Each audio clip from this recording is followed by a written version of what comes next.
আগে মসজিদে নামাজ পড়াইতো, মসজিদের ইমাম ছিল, আমি দেখেছি এখনও আছে। মসজিদে ইমামতি করত, এখন ইমামতি তো নাই, নামাজও ঠিক মতো পড়ে না। আচ্ছা, অনেক মানুষ মাদ্রাসার শিক্ষক ছিল, হাফেজ সাহেব ছিল, মাওলানা সাহেব ছিল, মুফতি সাহেব ছিল, শিক্ষকতা নাই তো নাই, দিনের পথও সেই ব্যক্তি নাই, চোর বাটপা ছিনতাইকারী সন্ত্রাসী হয়ে গেছে।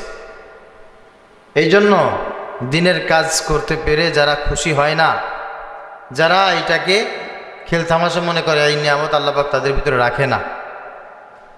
এই নিয়ামত নিজের ভিতরে অটল অবিচল থাকার জন্য, টাকা নেই পয়সা নেই তো কি হয়েছে, আলহামদুলিল্লাহ, আল্লাহ যা দিয়েছেন আলহামদুলিল্লাহ, যা খেয়েছি আলহামদুলিল্লাহ, আল্লাহ পাক যতটুকু ইলম কালাম দিয়েছে আলহামদুলিল্লাহ, শুকর গুজার যার ভিতরে নেই, ওয়ালাইন কাফারতুম ইন্না আযাবি লাশাদীদ। আল্লাহ বলছে যে অবস্থায় তোমাদেরকে রেখে শুকর গুজার হবে না তো নিয়ামত ছিনিয়ে নেব, শুধু ছিনিয়ে নেব তা না, না খেয়ে মরতে হবে, অসম্মানে পড়ে থাকতে হবে, কঠিন আযাবে থাকতে হবে, অসুস্থ থাকতে হবে। আযাবি লাশাদীদ, আল্লাহ বলছে এত কঠিনভাবে তোমাদেরকে আযাব দেওয়া হবে যা তুমি কল্পনাও করতে পারো নাই। তোমার মতো একটা ভদ্র মানুষ, তোমার মতো একটা আলেম মানুষ, তোমার মতো একটা নামাজি মানুষ, কিন্তু আমার নাশুকরিয়া করার কারণে আমি এত পরিমাণ আযাব দেব, এই আযাবটা অত্যন্ত কঠিন আযাব হবে, কঠিন আযাব। দুনিয়া আল্লাহ পাকের অসংখ্য নজির রেখেছেন। যাই হোক, আলহামদুলিল্লাহ, আজকে আমরা একটা সুনির্দিষ্ট বিষয়ের উপরে কিছু তাৎপর্যপূর্ণ কথা শুনবো ইনশাআল্লাহ। সেটা হচ্ছে আল কোরআন। কি বলেন তো, সবাই বলেন তো, একসাথে বলেন। আজকে আমাদের আলোচনার বিষয় হচ্ছে আল কোরআন। আল কোরআন নূরুন, কোরআন হচ্ছে একটা আলো, যে আলো দুনিয়া আখেরাত সব কিছুকে আলোকিত করে। কোরআন হচ্ছে এমন একটা আলো, যেই আলো যার কাছে থাকে দুনিয়া এবং আখেরাতের কোনো অকল্যাণ, কোনো দলালাত, কোনো গুমরাহি, কোনো ক্ষতি তাকে স্পর্শ করতে পারে না। আলহামদুলিল্লাহ বলেন। আল কোরআন এমন একটা জিনিস, আল্লাহ রাব্বুল আলামিন এইটা ওই ব্যক্তিকেই পড়ার, মুখস্থ করে রাখার, বুঝার, আমল করার তৌফিক দান করেন, যেই ব্যক্তিকে আল্লাহ পাক রব্বুল আলামিন আরশে আজিমে বসে তার নাম, তার বাবার নাম, তার মাতার নাম, তার বংশবুনিয়াদের নাম পড়ে পড়ে দেখে দেখে আল্লাহ পাক যাদেরকে নির্বাচিত করেন, আল্লাহ পাক যাদেরকে আখাসুল খাস ডিক্লেয়ার করেন, সেই ব্যক্তি শুধুমাত্র এই নিয়ামত পায়, আর কেউ পায় না।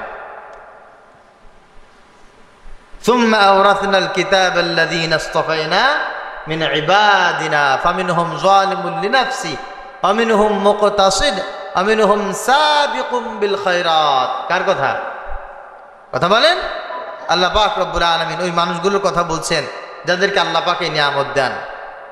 এই জন্য যারা কোরআন শরীফ পড়তে পারে না, এরা যে কত বড় হতভাগা, এরা যদি বুঝতো তাওবাতুল্লাহ করে সব ছেড়ে কোরআন তেলাওয়াত শিখতো। যারা কোরআন তেলাওয়াত শিখতো এরা যে কত বড় কপাল খারাপ এদের, এরা যদি বুঝতো সব বাদ দিত, দিয়ে আগে কোরআন শরীফ পড়া শিখতো। কোরআন শরীফ পড়তে কয় যুগ সময় লাগে? কথা বলে না, কয় যুগ লাগে? বর্তমানে ডিজিটাল সময়ে 30 ঘন্টায় কোরআন শরীফ পড়া শেখা যায়। আলহামদুলিল্লাহ বলেন। কয় ঘন্টায়? দৈনিক 1 ঘন্টা করে পড়লে 30 দিনে কয় ঘন্টা? 30 ঘন্টা। 30 ঘন্টায় কোরআন শরীফ পড়ার সুবর্ণ সুযোগ অনেক চমৎকারভাবে এখন আছে। এরপরও কিছু সংখ্যক মানুষ আছে এত কপাল পোড়া, আল্লাহ পাক কেমন যেন এদেরকে একেবারে দিলে সিলমোহর লাগিয়ে দিয়েছে। এই বিষয়ে কথা হবে ইনশাআল্লাহ। প্রথমে আসি যে আসলে কোরআনুল কারীম আমাদের কাছে কি, পৃথিবীতে এমন কোনো জিনিস নাই যে জিনিসটা শুরু করার আগে আল্লাহ পাক শয়তানের ওয়াসওয়াসা নিয়ে শুরু করতে বলছেন, এমন কোনো জিনিস নাই। নামাজ পড়তে হবে, এখানে কি আউযুবিল্লাহ পড়া লাগে? বোঝেন নাই? পড়া লাগে না, পড়া লাগে না। যাকাত দিবেন কেউ, আউযুবিল্লাহ পড়া লাগে? লাগে না। হজ করতে যাবে কেউ, আউযুবিল্লাহ পড়া লাগে? না। কুরবানি করবে, আউযুবিল্লাহ পড়া লাগে? কোন কাজে আউযুবিল্লাহ পড়তে হবে? একটা কাজ এই জমিনে নাই, একটা কাজও নাই। অথচ আল্লাহ পাক রব্বুল আলামিন বলছেন, ফাইদা ক্রাআতাল কুরআন ফাস্তাইদ বিল্লাহি মিনাশ শাইতানির রাজীম। যখন তোমরা কোরআন তেলাওয়াত করবে, কোরআন তেলাওয়াত করার আগে আউযু বিল্লাহি মিনাশ শাইতানির রাজীম পড়বে। তার কারণ, তুমি হজ করতে গেলেও শয়তান তোমাকে ওই পরিমাণ বাধা দেবে না, যাকাত দিলে ওই পরিমাণ বাধা দিবে না, জিহাদ করতে গেলে ওই পরিমাণ বাধা দিবে না, তুমি অন্যান্য নামাজ পড়তে যাও, শয়তান ওই পরিমাণ বাধা তোমাকে দেবে না যেই পরিমাণ বাধা তোমাকে দেবে কোরআন পড়তে গেলে। কথা বোঝা গেছে? আপনি দুনিয়া সব করছেন, শয়তানকে আপনি অতটুকু বেজার করতে পারেন নাই। আপনি কোরআন শরীফ শুরু পড়লে শয়তান যেই পরিমাণ বেজার হয়, এমন একটা পৃথিবীতে আল্লাহ পাকের যত হুকুম আছে, এটার হুকুম যদি হয় 500, কতশো? 500 হুকুম যদি আল্লাহ পাকের এক জায়গায় হয়, এই 500 হুকুম পালন করেন, শয়তান অতটা বেজার হয় না, কষ্ট পায় না। আপনি একটা হুকুম পালন করবেন, তা হচ্ছে কোরআনুল কারীম তেলাওয়াত। এটা যখন আপনি তেলাওয়াত করবেন, শয়তান এত কষ্ট পায়, এই 500 হুকুম পালন করলে এত কষ্ট পায় না। এজন্য সব কাজ নষ্ট হলে সেটার পরিপূরক হয়, সিস্টেম আছে।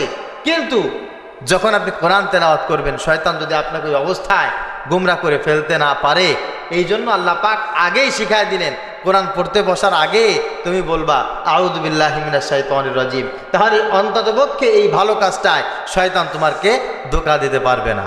আলহামদুলিল্লাহ বলেন। এজন্য যারা কোরআন শরীফ পড়া শিখতে পারেন নাই, তারা কিন্তু শয়তানের ধোঁকায় পড়ে গেছে। আমরা যারা কোরআন পড়তে পারি না, শয়তানের ধোঁকায় পড়ে গেছি। এখান থেকে বের হয়ে আসতে হবে। যে অবস্থায় আছি তওবা করে কোরআন পড়তে হবে। শুধু তাই না, কোরআন শরীফ পড়ার আগে আল্লাহর নামে পড়তে হয়, আল্লাহর নামে পড়তে হয়। ইন্নাহু মিন সুলাইমান ওয়া ইন্নাহু বিসমিল্লাহির রহমানির রহিম। আল্লাহ পাক রব্বুল আলামিন সূরা নামলের ভিতরে আমাদেরকে সেটাও শিখিয়ে দিয়েছেন। কোরআন শরীফ পড়ার আগে আউযু বিল্লাহি মিনাশ শাইতানির রাজীম পড়তে হয়, বিসমিল্লাহির রহমানির রহিম পড়তে হয়। এইটা দিয়ে শুরু করলে কি হয়? শয়তান দূরে সরে যায়। আল্লাহ পাকের রহমত বৃষ্টির মতো সাকিনা হিসাবে বান্দার মাথার উপরে নাজিল হতে থাকে। সুবহানাল্লাহ। একবার তো এক সাহাবী বললেন, আমি নবীজি থেকে বলতে শুনেছি, কোরআন শরীফ যে পড়ে ওর উপরে কি পরিমাণ রহমত নাজিল হয়, ও যদি এটা দেখতে পেত তাহলে জীবন গেলেও ও কোরআন শরীফ সামনে রেখে এখান থেকে উঠে যেত না। কথা বোঝা গেছে? কোরআন শরীফ পড়া অবস্থায় একজন বান্দার উপরে কি পরিমাণ রহমত নাজিল হয়, ও যদি দেখতে পেত ওখান থেকে উঠতই না। কিন্তু আল্লাহ পাক সেই চোখ তো আমাদের বন্ধ করে দিয়েছেন, আমরা দেখতে পারি না। এই জন্য কোরআন শরীফ পড়তে বসলেও বসতে মন চায় না, আবার ওখান থেকে উঠে যেতেও আমাদের খারাপ লাগে না। তাহলে আমরা বুঝতে পারলাম কোরআনুল কারীম এমন একটা জিনিস যে শয়তানের কাছে এর চাইতে বড় খারাপ লাগার জিনিস আর নাই, আল্লাহ পাকের কাছে এর চাইতে ভালো লাগার বিষয় আর নাই। আল্লাহ পাক আমাদেরকে এই বিষয়ে বোঝার তৌফিক দান করুক, মানার তৌফিক দান করুক, পড়ি আমিন। কোরআন তেলাওয়াত করা কি? কোরআন তেলাওয়াত শিখা কি? নফল না সুন্নাত? কথা বলতেছেন না কেন? নফল না সুন্নাত? ফরজ। ফরজ। কেমন ফরজ? যত আল্লাহ পাকের যত ফরজ আছে সব ফরজের বড় বড় ফরজ হচ্ছে কোরআন তেলাওয়াত করা। ইকরা বিসমি রাব্বিকাল্লাযী খালাক, কোরআনুল কারীমের সর্বপ্রথম নাজিলকৃত যে আয়াত, এই আয়াতে আল্লাহ পাক রব্বুল আলামিন কোরআন শরীফ পড়া, কোরআন শরীফ শিখা আমাদের জন্য ফরজ করেছেন। নামাজের আগে, রোজার আগে, হজের আগে, যাকাতের আগে, যে কোনো ইবাদত ফরজ যেগুলি তার আগে আল্লাহ পাক কোরআন পড়াকে ফরজ করেছেন। কোরআন পড়াকে ফরজ করেছেন। যার কোরআন শরীফ তেলাওয়াত হয় না তার নামাজ হয়? আপনারা বলেন না, আমি কি মানে আপনাদেরকে কঠিন কোনো কিছু বলতেছি? যে কোরআন শরীফ পড়তে পারে না তার নামাজ হয়? ইমাম সাহেবের পিছনে পড়লেন, ঠিক আছে, তাই ইমাম সাহেবের পিছনে আর আপনি একা একা পড়া পার্থক্য কি? এখানে পড়লেও ইমাম সাহেব যা পড়ে আপনি তো পিছনে তাই পড়েন। ইমাম সাহেবের পিছনে বা আপনি একা একা যখন পড়েন সূরা কিরাত কিছু কম লাগে, এরকম কোনো মাসালা আছে নাকি? না। এই জন্য কোরআন শরীফ যে পড়তে পারে না তার তো নামাজ হয় না ভাই। কোরআন শরীফ যে পড়তে পারে না তার হজ হবে? হজের ভিতরে অনেক তালবিয়া আছে, অনেক জিকির আছে, অনেক দোয়া আছে, ফরজ আছে, ওয়াজিব আছে। এগুলো কোরআনুল কারীম যদি কোনো মানুষ পড়তে না পারে এগুলো কিভাবে সহিশুদ্ধ করে পড়বে? প্রত্যেকটা ইবাদতের সাথে কোরআনুল কারীম তেলাওয়াতের সম্পর্ক। আলহামদুলিল্লাহ বলেন। এজন্য কোরআন শেখা ফরজ। এই ফরজ থেকে যে ব্যক্তি মাহরুম হয়ে যাবে, আল্লাহ পাকের সব কল্যাণ থেকে মাহরুম হওয়ার সম্ভাবনা কম না বেশি? আল্লাহ পাক রব্বুল আলামিন কোরআনুল কারীম শুধু পড়তে বলেন নাই, শুধু শিখতে বলেন নাই, এটাকে সহি শুদ্ধ করে পড়তে বলেছেন। ওয়ারাত্তিল কুরআনা তারতিলা, কোরআনুল কারীমকে সহি শুদ্ধভাবে তেলাওয়াত করা ফরজ। আপনারা চিন্তা করবেন যে হুজুর আমি তো একভাবে পড়া শিখছেন, ঠিক আছে ভাই, ওই সময় ওইটা চলতো, ওই সময় সবচাইতে সহি ওইটা ছিল। এখন অন্ততপক্ষে এমনভাবে সহি শুদ্ধ করে তেলাওয়াত করে পড়া, যেভাবে সহি শুদ্ধ করে তেলাওয়াত করে পড়লে অর্থটা ঠিক থাকে, এভাবে সহি শুদ্ধ করে তেলাওয়াত করে পড়া ফরজ। কি বলেন সবাই? বলেন ফরজ। ফরজ, সুন্নাত মুস্তাহাব মনে করেন না। খবরদার খবরদার, নষ্ট হয়ে যাবেন, ধ্বংস হয়ে যাবেন, সব শেষ হয়ে যাবে। যাদের কাছে কোরআনুল কারীম তেলাওয়াত করা, পড়া, শিখাকে কঠিন মনে হয়, এদের ঈমান সবচাইতে নিচু মানের, এদের ঈমান আল্লাহ পাক থেকে সবচাইতে বেশি দূরে। আল্লাযীনা ইয়াযুন্নুনা আন্নাহুম মুলাকু রাব্বিহিম ওয়া আন্নাহুম ইলাইহি রাজিউন। আল্লাহ পাক বলছেন যে কোরআনুল কারীম এমন একটা বিষয়, এটা পড়া মানে হচ্ছে আমার সাথে কথা বলা, আমার সাথে সাক্ষাৎ করা। সুবহানাল্লাহ।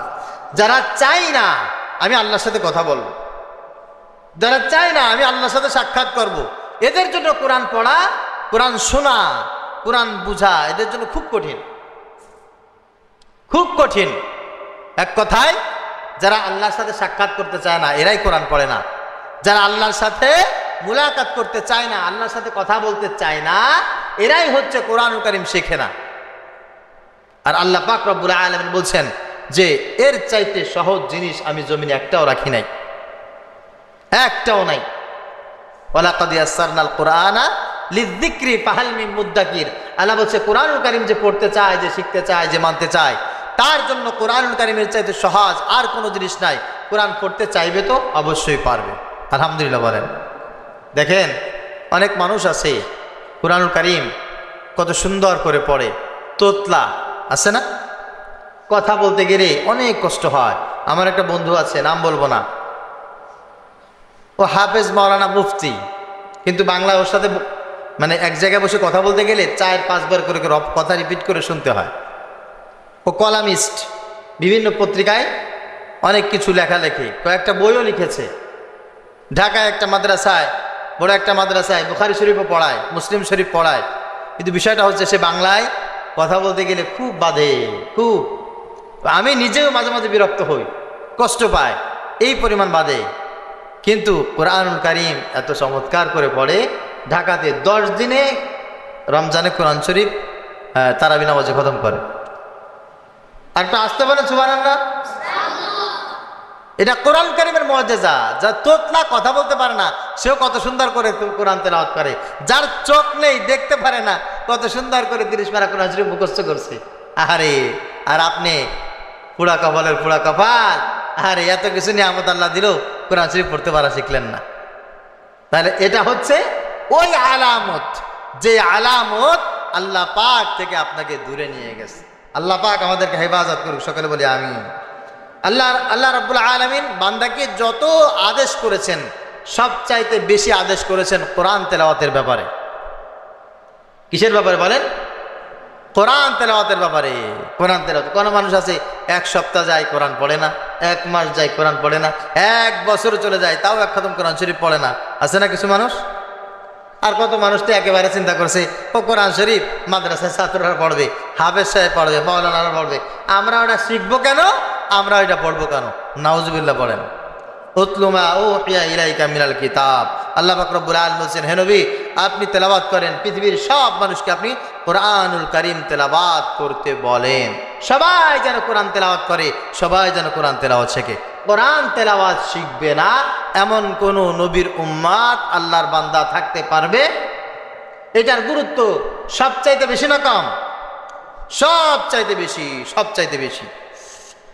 যে ব্যক্তি যত বেশি কোরআন তেলাওয়াত করে আল্লাহ পাক রব্বুল আলামিন তার ঈমান তত বেশি মজবুত করে দেন। সুবহানাল্লাহ বলেন। তত বেশি। আল্লাযীনা ইযা যুকিরাল্লাহু ওয়াজিলাত কুলুবুহুম ওয়াইযা তুলিয়াত আলাইহিম আয়াতুহু যাদাতুহুম ঈমানা। আল্লাহ পাক রব্বুল আলামিন বলছে, যারা আমার কালাম তেলাওয়াত করে, যাদের সামনে আমার কালাম তেলাওয়াত করা হয়, এই তেলাওয়াত করলে, তেলাওয়াত শ্রবণ করলে যাদাতুহুম ঈমানা, তার ঈমান সবচাইতে বেশি মজবুত হয়ে যায়, তার ঈমান সবচাইতে বেশি তাজা হয়ে যায়। সুবহানাল্লাহ বলেন। ঈমান তাজা করতে চান, ঈমান মজবুত করতে চান, কোরআনুল কারীম তেলাওয়াতের বিপরীত এর চাইতে উত্তম আর কোনো কিছু হতে পারে না। আর যদি চিন্তা করেন না যা আছে আমার ঈমান, এতে সমস্যা নাই, তাহলে তার করার কিছু নাই, তাহলে আর করার কিছু নাই, যা আছে ঈমান এতেই চলে, এতেই চলে।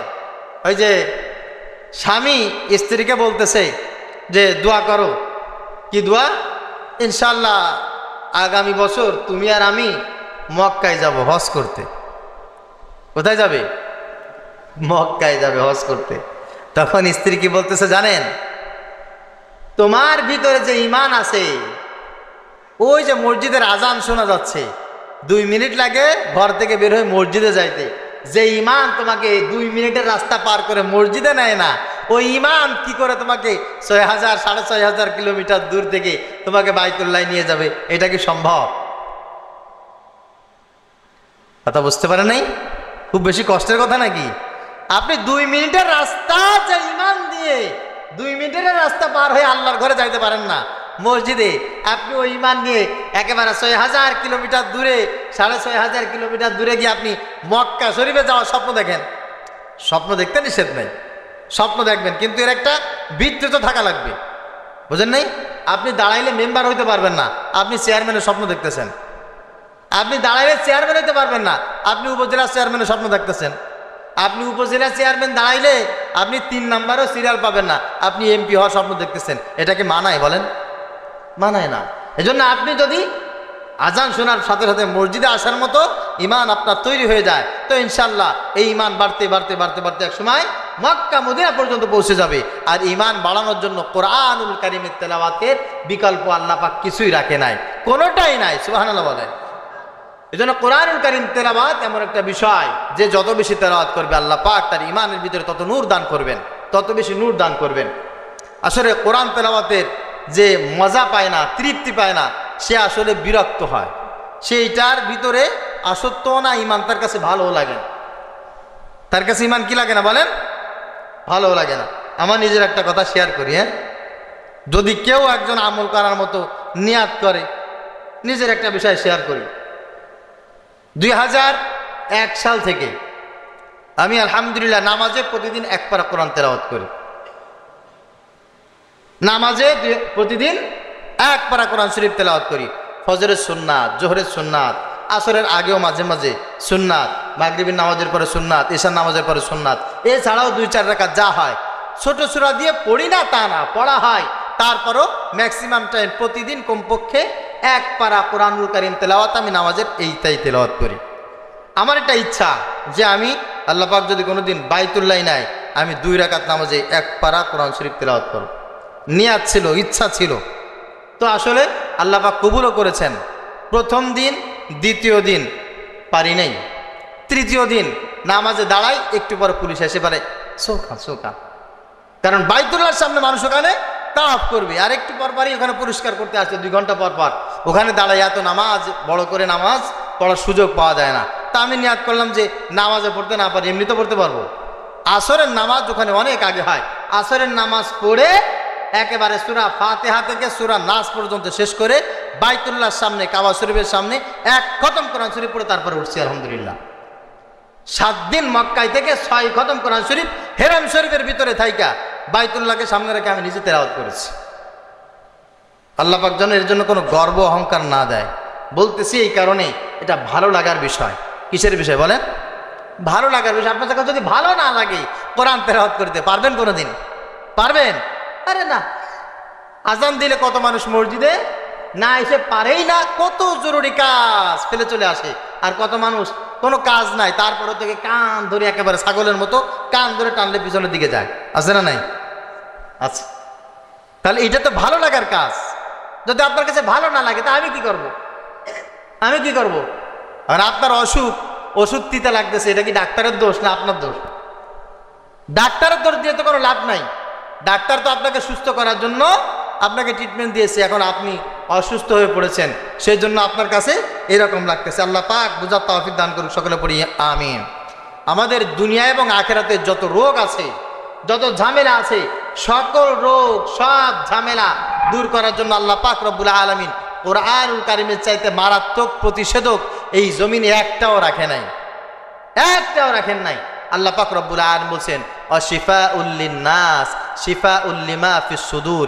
একজন মানুষের জীবনে যত প্রকার অসুখ হয়, যত প্রকার দুশ্চিন্তা আসে, যত প্রকার অভাব আসে, যত প্রকার জটিল ও কঠিন সমস্যার সম্মুখীন একজন মানুষ হয়, সব সমস্যা সব ঝামেলা থেকে একজন মানুষকে মুক্তি দিতে পারে, তা হচ্ছে কোরআন। আপনার কঠিন ঝামেলা হয়েছে, একটু কোরআন তেলাওয়াত করে দেখেন, ফিনিশ, ভ্যানিশ। অনেক সময় আমি দেখেছি এমন কিছু লোক শয়তান বজ্জাত আমাকে নিয়ে এমন কুচ্ছা রটনা করতেছে যা শুনলে মনে হয় যে মাটির নিচে চলে যায়, কোনো সমাধান নাই। ওস্তাদের কাছে পরামর্শ করলাম, ভালো লাগছে না, মনে হচ্ছে একটু কোরআন শরীফ পড়ি। আলহামদুলিল্লাহ কোরআন শরীফ সামনে নিয়ে এক খতম কোরআন শরীফ পড়ে ফেলছি। দেখলাম মনের ভিতরে কোনো অশান্তিই নাই। কি নাই বলেন? কোনো অশান্তি নাই, কোনো টেনশন নাই।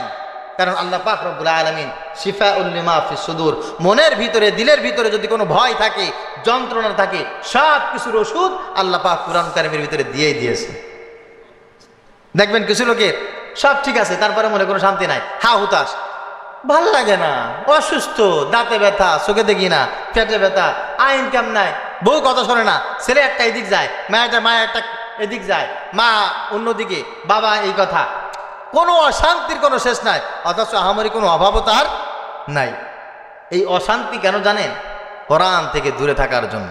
ওমান আ'রাদা আন যিকরি ফাইন্না লাহু মাঈশাতান দানকা ওয়া নাহশুরুহু ইয়াওমাল কিয়ামাতি আ'মা। যারা দুনিয়ায় বসে সব নিয়ামত পাইলো, পাওয়ার পরে আল্লাহ পাকের কোরআন যারা পড়লো না, কোরআনকে যারা ভুলে গেল, আল্লাহ পাক রব্বুল আলামিন কিয়ামতের ময়দানে এদেরকে অন্ধ করে হাসরের ময়দানে উঠাবেন, আর এদের জন্য দুনিয়াটা সংকীর্ণ করে দেবেন। সব কিছু থাকবে, তারপরে মনে হবে আমার চাইতে অশান্তিতে কেউ নাই, আমার তো আসলে কিছু নাই, অথচ তার সব আছে। তার কি আছে? মা আগনা আনহু মালুহু ওয়া মা কাসাব। আবু লাহাব সম্পর্কে আল্লাহ পাক রব্বুল আলামিন বলেছিলেন যে আবু লাহাব আমার কোরআনের সাথে বেয়াদবি করেছে, আমার রাসূলের সঙ্গে বেয়াদবি করেছে।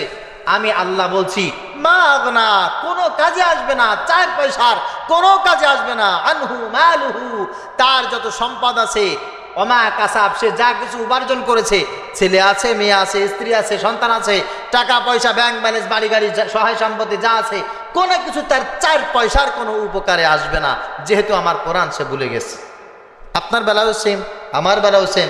কোরআন থেকে দূরে সরে যাব তো আল্লাহ পাক সব নিয়ামত আমাদের থেকে দূরে সরায় নিয়ে যাবেন। আল্লাহ পাক আমাদেরকে বুঝে আমল করার তৌফিক দান করুক, সকলে বলি আমিন। দেখুন, কোরআনুল কারীম শিক্ষা করার চাইতে বড় সওয়াবের কাজ আর কিছু নাই। খেয়াল করে শোনেন, কোরআন যারা শিখবে এরা পয়সা খরচ করে যদি খায়, পয়সা খরচ করে যদি টুপি কেনে, পয়সা খরচ করে পাঞ্জাবি কেনে, পয়সা খরচ করে ট্যাঙ্ক কেনে, পয়সা খরচ করে অন্যান্য আসবাব রিহাল কেনে, যা কিছু কেনে না কেন, এই পৃথিবীতে যত দান আছে, পৃথিবীতে খরচের যত ভাউচার আছে, সবচাইতে দামি ভাউচার হচ্ছে ওইটা যেই ভাউচারে কোরআনুল কারীমের শিক্ষার উপকরণগুলো লিস্ট থাকে। সুবহানাল্লাহ। আপনি কি কিনবেন, কি কিনবেন পৃথিবীতে, যে কোনো জিনিস আপনি ক্রয় করবেন, যে কোনো জিনিস আপনি অ্যাচিভমেন্ট করবেন, এটার একটা লিমিট আছে, এটার এই পরিমাণ সওয়াব, এই পরিমাণ সওয়াব, এই পরিমাণ সওয়াব, এটা লিমিট আছে। কিন্তু কোরআনুল কারীম শিখার জন্য যদি 4 পয়সা আপনি খরচ করেন, এইটার জন্য আল্লাহ পাক আপনাকে কি দেবে আপনি নিজেও জানেন না, স্বয়ং আমার রাসূলকে পর্যন্ত আল্লাহ পাক জানান নাই। সুবহানাল্লাহ বলেন। আর যে ব্যক্তি কোরআন পড়বে তার দাম কেমন, যে ব্যক্তি কোরআন পড়াবে তার দাম কেমন? আল্লাহ নবী সাল্লাল্লাহু আলাইহি ওয়াসাল্লাম বলেছেন, ওসমান রাদিয়াল্লাহু তাআলা আনহু থেকে বর্ণিত, খায়রুকুম মান তাআল্লামাল কুরআনা ওয়া আল্লামা, যে কোরআন পড়বে আর কোরআন যে ব্যক্তি পড়াবে, এদের চাইতে দামি মানুষ আমার কাছে, আমার আল্লাহর কাছে আর নাই। সুবহানাল্লাহ। আল্লাহর কাছে রাসূলের কাছে কোরআন পড়া আর কোরআন পড়ানোকারীর চাইতে দামি ব্যক্তি একজনও আছে বলেন না। অথচ এমন খাটাস আছে কিছু অভিভাবক, মাফ করে দিন কষ্ট পাইলে, আহারে মাদ্রাসার বেতন বাকি, মাদ্রাসার বেতন বাকি, তার ছেলে কোরআন শরীফ পড়ছে, শিক্ষকের বেতন বাকি, অথচ সে কি করছে জানেন? ওই দিক দিয়ে টাকা ঋণ করে সিস্টেম করে ওই নিয়ে আর একজনের ভাইয়ের মরা মিলাদ দিচ্ছে, বুঝলেন? আর একজন মরে গেছে, সেই জায়গা পয়সা খরচ করে মিলাদ দিছে, অথচ তার ছেলে কোরআন শরীফ পড়ে, এই বেতন দিতে পারলো না। এরকম মিলাদ 1000 কোটি বার দিলেও মাদ্রাসার এই শিক্ষক যে এই ছাত্র কোরআন শরীফ পড়তেছে এর পিছনে 1 টাকা খরচ করলে যে সওয়াব, এই 1000 কোটি বার মিলাদ দিলেও সেই সওয়াবের পায়ের কাছেও দাঁড়াইতে পারবে। কি দান করবেন আপনি? কোন খাতে দান করবেন? এর চাইতে বড় দান আছে? এই জন্য শয়তানও মারাত্মকভাবে ধোঁকা দেয়, শয়তান মারাত্মকভাবে ধোঁকা দেয়। এ করো, মসজিদে 1000 টাকা দান করে দাও, ঠিক আছে, মসজিদে 10 ব্যাগ সিমেন্ট দিয়ে দাও, সমস্যা নেই। কিন্তু মাদ্রাসায় যখন আসে আমার অবস্থা ভালো না, তখন আর মাদ্রাসায় 1000 টাকা বেতন শুনেই আমার সামনে কত মানুষ মাথায় হাত দেয়। 1000 টাকা বেতন, ওদিকে প্রাইভেট পড়ে, তার বাচ্চা ক্লাস 1-এ পড়ে, দৈনিক 1 ঘন্টা পড়ে, সপ্তাহে 3 থেকে 4 দিন, সপ্তাহে 3 থেকে 4 দিন, মনে করেন 20 দিনে 20 ঘন্টা পড়ে, 1 মাসে 20 ঘন্টা পড়ে, তার বেতন 4000 টাকা। আর একটা ছাত্র মাদ্রাসায় পড়ে 24 ঘন্টা, মাসে 30 দিন, তার বেতন 1000 টাকা। 1000 টাকা মানে শয়তান এটাকে এমন বড় করে দেখাইছে, এই জায়গা খরচ করলে কিন্তু সমস্যা, এই জায়গা খরচ করলে কি বলেন, মারাত্মক সমস্যা। আর আল্লাহর ইজ্জতের কসম দিয়ে বলতেছি, যারা কোরআন শেখার জন্য সম্পদ খরচ করতে কুণ্ঠাবোধ করে, যারা এইটাকে কার্পণ্যতা করে, আল্লাহ পাক দুনিয়ায় কোনোদিন ওদের সহায় সম্পত্তিতে বরকত দেন না। সাদা কাগজে লিখে রাখেন, সাদা কাগজে লিখে রাখেন, আমি সই করে দেব, এই কথাগুলো রেকর্ড থাকবে। জাতির সামনে যদি বক্তব্য ভুল হয়, আমি জীবনে আর কোনোদিন এমন কথা বলবো না। কোরআন শরীফ পড়ার পিছনে যারা খরচ করতে কার্পণ্যতা করে, যারা মিথ্যার আশ্রয় নেয়, যারা এখানে অলসতা করে, জীবনে কোনোদিন আল্লাহ পাক রব্বুল আলামিন এদেরকে টাকা পয়সার মালিক বানাবেন না। সারা জীবন এরা করে খাইতে হবে, সারা জীবন। কথা বুঝতে পেরেছেন? আল্লাহ পাক বুঝার তৌফিক দান করেন। এজন্য যারা কোরআন পড়ায়, যারা কোরআন পড়ে, এদের চাইতে উত্তম কাজ, ভালো কাজ আর কেউ করে না। এই দুনিয়ায় যত প্রকার মানুষ আছে, মুমিন হচ্ছে সবচাইতে উত্তম মানুষ।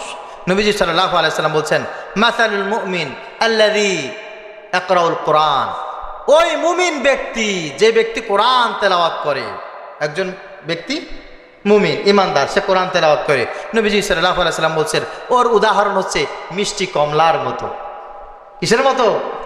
যার চেহারাটা অত্যন্ত চমৎকার, যার ঘ্রাণটা অত্যন্ত চমৎকার এবং ঠোঁটে দিতে মুখে দিতে দেরি হয়, তার স্বাদ উপলব্ধি করতে কোনো কষ্ট হয় না। এর চাইতে স্বাদের, এর চাইতে ঘ্রাণের, এর চাইতে সুদর্শন আর কোনো ফলই হতে পারে না। সবচেয়ে উত্তম উৎকৃষ্ট হচ্ছে ওই মুমিন, তার উদাহরণ হচ্ছে কমলার মতো, যে মুমিন কোরআন তেলাওয়াত করে।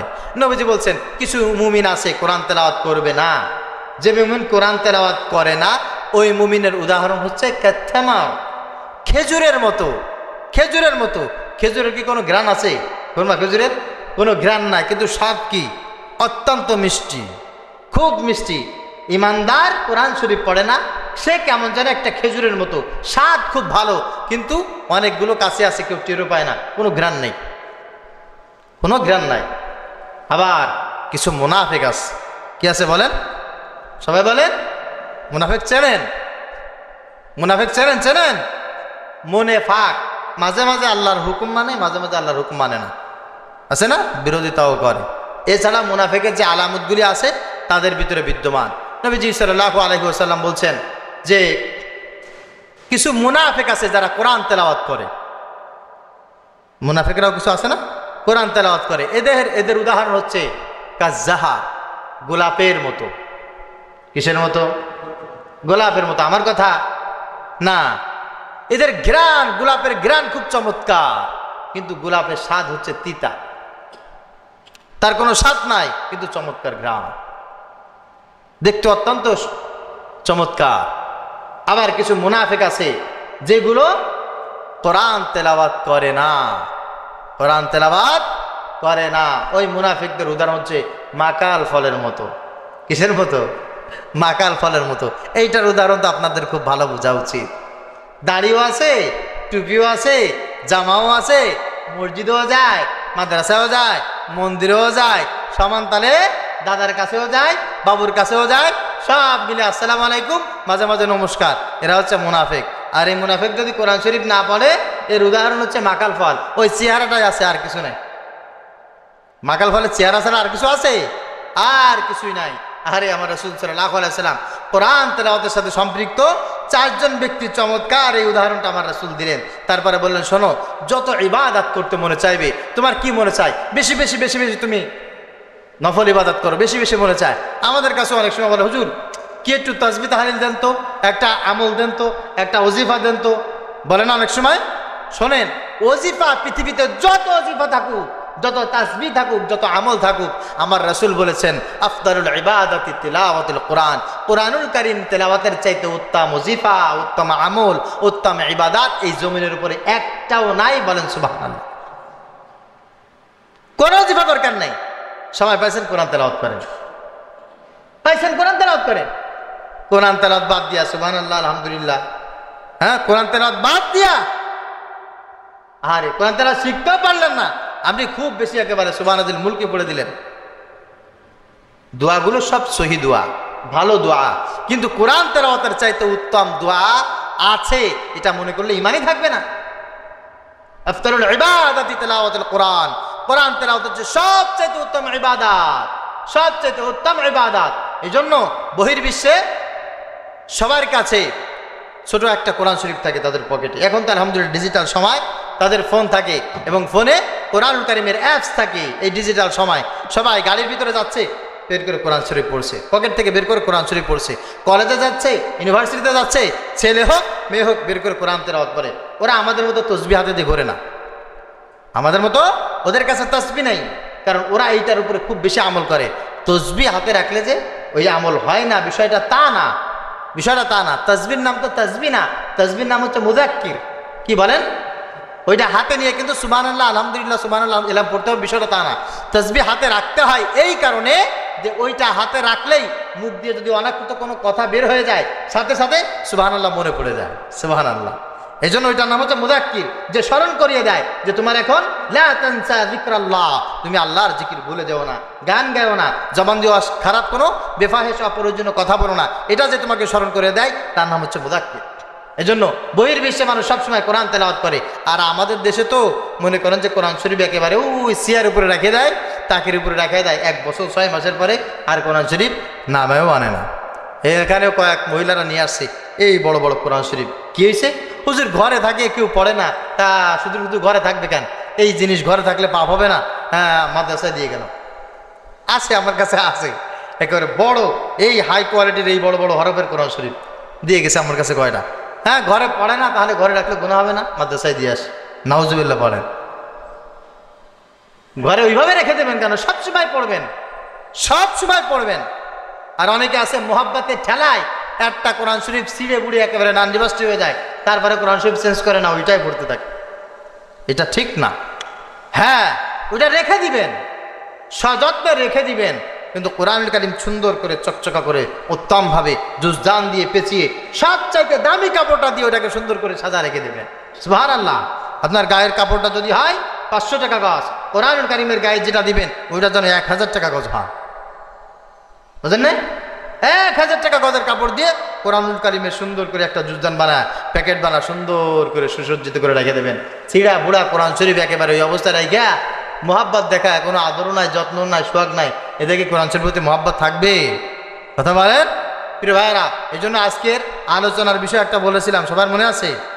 কি বলেন তো? কথা বলেন, ভুলে গেছে? সবাই বলেন আল কুরআন। কোরআনুল কারীম এমন একটা তাবিজ। আমরা তো তাবিজ বললে খুব ভালো বুঝি, তাবিজ বলে বুঝি না? হুজুর আমার বিপদ আপদ ছাড়ায় না, আমার মনে হয় শনি রাখা লাগছে, শনির দশা লাগছে, আমার একটু দেন না হুজুর, একটা তাবিজ দেন। আমি আমি তো তাবিজের ব্যবসা পারি না, আমার তাবিজের ব্যবসা যে করতো সে তো আল্লাহর কাছে চলে গেছে। ফুলা মুন্সি তাবিজের ব্যবসা করছে, বা উনি তাবিজ মানুষকে দিত, আমি তো দিতে পারি না, আমি তো দিই না। তারপরেও মানুষ যে বলে না তা না, আমি একটা তাবিজ দিয়ে যাই আপনাদেরকে। দুনিয়ায় এবং আখিরাতে সকল প্রকার জিন ইনসানের ক্ষতি থেকে বাঁচার জন্য নবীজি সাল্লাল্লাহু আলাইহি সাল্লাম বলেছেন, লান তাদিল্লু, তোমরা কোনোদিন গোমরাহ হবে না, তোমরা কোনোদিন পথভ্রষ্ট হবে না, তোমরা কোনোদিন অশান্তিতে থাকবে না, মা তামাসসাকতুম বিহিমা, যতক্ষণ পর্যন্ত তোমরা সেটা আঁকড়ে ধরবে, প্রতিদিন তেলাওয়াত করবে, প্রতিদিন পড়বে, প্রতিদিন চেষ্টা করবে। একটা হচ্ছে কিতাবুল্লাহ, সুবহানাল্লাহ বলেন। আল্লাহর কালাম প্রতিদিন যে ব্যক্তি পড়বে, বুঝবে, আমল করবে, এই নিয়াত করে যেটা এটাকে সুন্দর করে আঁকড়ে ধরবে, দুনিয়ায় কোনো প্রকার ক্ষতি খাসারাত তার হবে না। অনেকে আছে মানে বান মারে বা শিরক করে, কুফরি করে মানুষকে ক্ষতি করতে চায়, আছে না? কথা বলেন, আছে। আপনি প্রতিদিন ফজর বাদ কোরআন শরীফ তেলাওয়াত করেন, আপনি প্রতিদিন বাদ আসর মাগরিব কোরআন তেলাওয়াত করেন, ফজরের বাদে বিশেষ করে সূরা ইয়াসিন, জোহর বাদ বিশেষ করে সূরাতুল ফাতাহ, আসর বাদ বিশেষ করে সূরা মুজাম্মিল, অথবা সূরা নাবা, মাগরিব বাদ সূরা মুলক অথবা সূরা ওয়াকিয়া, ইশার বাদ ওই মুলক ওয়াকিয়ার যে কোনো একটা। দুটো হাদিস দুই রকম আছে, একটা হচ্ছে মাগরিব বাদ সূরা মুলক, ইশার বাদ সূরা ওয়াকিয়া, আর একটা হচ্ছে মাগরিব বাদ সূরা ওয়াকিয়া, ইশার বাদ সূরা মুলক। যদি আপনি তেলাওয়াত করেন, 5 ওয়াক্ত নামাজের পরে 5টা কোরআন তেলাওয়াত, 5টা সূরা তেলাওয়াত করবেন, কিসের তাবিজ, কিসের শিরক, আল্লাহ পাক দুনিয়ার সব ক্ষতি খাজারাত আপনার পায়ের নিচে দাফন করে দিবে। সুবহানাল্লাহ।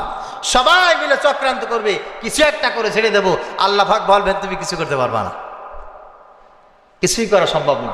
এজন্য ক্ষতি খাজারাত ভূতে তারে ধরে, জিনে তারে ধরে, যে ব্যক্তি এটা রেহানাত করে। কি করে বলেন? আপনার আবার ভয় পায়েন না, ভয় পায়েন না। যারা মাদ্রাসায় পড়ে এদের প্রতি জিনদের টার্গেট থাকে বেশি, কারণ এদের একটাকে যদি গোমরা করতে পারে অনেক লাভ, ওদের অনেক লাভ। এদের একটাকে কোনো কায়দা করে সিস্টেম করে যদি গোমরা করতে পারে, এই জন্য আমাদের শিক্ষকরাও অত্যন্ত বেশি কঠিন হয়। বিশেষ করে যারা আবাসিক কেরাতখানায় হাফেজিতে পড়ে, এদের প্রতি খুব কঠোর হয়, উল্টাপাল্টা মোটেও করতে দেয় না। দাঁড়াও, দাঁড়াবে, বসতো বসবে, বাথরুমে যাবা 5 মিনিট, গোসলে যাবা 15 মিনিট, ভাত খানা সকালে খানা খাইতে পারবা 10 মিনিট, এরকম টাইম আছে না? টাইম ফিক্সড করে দেয়। এই টাইমের বাহিরে এদের চলার কোনো সুযোগ নাই। এর কারণ কি? এর যত কারণ আছে তার চাইতে উৎকৃষ্ট কারণ হচ্ছে এটা, এই টাইমের ভিতরে থাকলে এরা উল্টাপাল্টা কোনো কিছু করতে পারবে না। আর উল্টাপাল্টা যদি কোনো কিছু করেও দেখবেন যে শয়তান এদেরকে ধরে ফেলবে, শয়তান ধরে ফেলবে। এজন্য যে মাদ্রাসায় নিয়ম কানুন যত কড়া, ওই মাদ্রাসায় জিন শয়তান আসতে পারে না। আর যে মাদ্রাসায় দেখবেন যদি কোনো মাদ্রাসার ছাত্রদেরকে বেশি বেশি ভূতে ধরে, জিনে ধরে, একেবারে পাগল হয়ে যায়, মনে করবেন ওই মাদ্রাসার শিক্ষক ভালো না, ওই মাদ্রাসার লেখাপড়া খুব সমস্যা আছে, নিয়ম কানুন কড়া না, শিক্ষক শাসন করে না। দেখবেন, আমার এই কথাগুলো মনে রাখবেন। আর যদি কোনো মাদ্রাসায় নিয়ম কানুন কঠিন হয়, খানার জন্য নির্দিষ্ট টাইম, খানা খাইতে লাগছেও 10 মিনিট, 15 মিনিট সময় দিলে 5 মিনিট কি ওখানে বসে থাকবে ও? গোসল করতে সময় লাগে 10 মিনিট, ওকে 15 মিনিট সময় দিলে ওকে আর 5 মিনিট বসে থাকবে? ও তো এখানে দৌড় দেবে, ওখানে দৌড় দেবে, শয়তানকে ওয়াসওয়াসা দেবে, দুষ্টু জিন ওদেরকে আসর করে ফেলবে। আল্লাহ পাক বুঝে আমল করার তৌফিক দান করুক, সকলে বলি আমিন।